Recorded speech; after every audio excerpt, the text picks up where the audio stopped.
This film deals with new mutants who are grappling with their burgeoning mutant abilities, which includes feelings of insecurity and persecution, angst, and typical growing pains. Being a teenager is a horror story in itself. Do you think teenagers today face similar issues and problems? Did that have any effect on you taking the role, or did it help you in the creation of your character?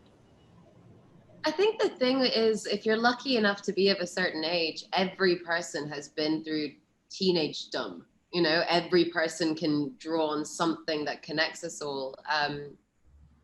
Teenagers today, they've got social media, which I mean, I think I was born in '96, so I was around when it was like coming up, but I think that must be really, really stressful nowadays.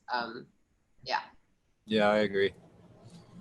Think I think I mean we've talked about this so much today, but it's the growing pains of getting the pressures heightened and being expected so much, and you know so little, and you have your body changing, and you're exponentially having to mature really quickly.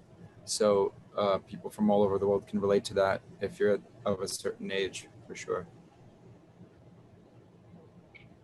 Cool. Charlie, anything to add, or?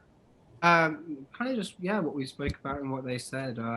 I think the kind of X-Men and the Mutants has always done a great job of kind of looking at social issues and it's the same with this really. It's the idea of being different and feeling like you're an outcast, when you're not. And I think when you're a teenager, you do essentially feel different to everyone around you, or you can feel different to everyone around you. You're not alone, and that's kind of the message of the movie: is you're not alone, and as a teenager, you're not alone. Great. So The New Mutants is the first horror thriller to be set in Marvel's X-Men universe. It's also the first big studio film to come out during months and months of quarantining due to the global COVID-19 pandemic. Do you see horror films as a means of escape? And if so, why? It's crazy horror films and how powerful they can be. I mean, people enjoy going to the cinema to be terrified. And that's a powerful medium. I mean, we like to be terrified in a safe space and kind of have your blood pump and have that, and be sweating and be afraid. And that's really, really powerful that you can go and experience fear in a safe environment. And I think that's why people love horror so much.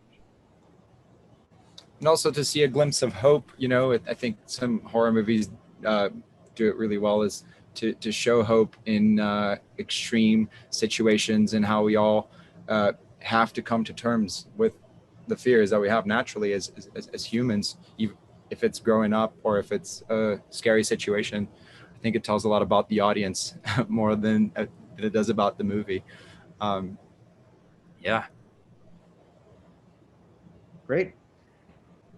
In your film, your characters are sequestered in an isolated hospital, and everyone eventually forms friendships with one another over their mutant abilities and their desire to escape.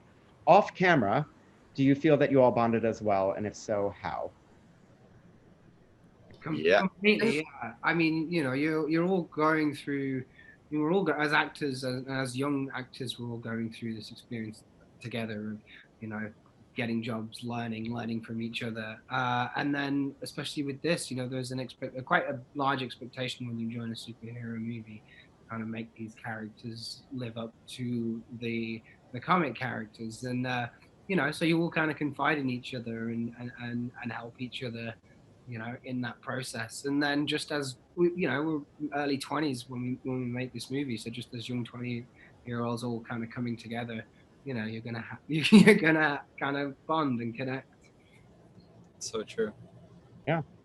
And also, I was joking with. Sorry, you go. No, please. Let's move on. No, that was my last question. So anything you'd like to add?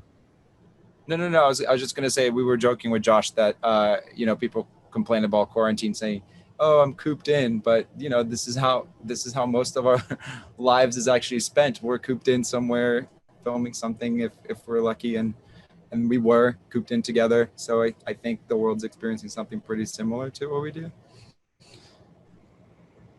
That was all I can add.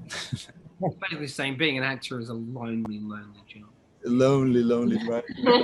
All right, and cut decks on that. All right, guys, that's all I've got for you today. Thank you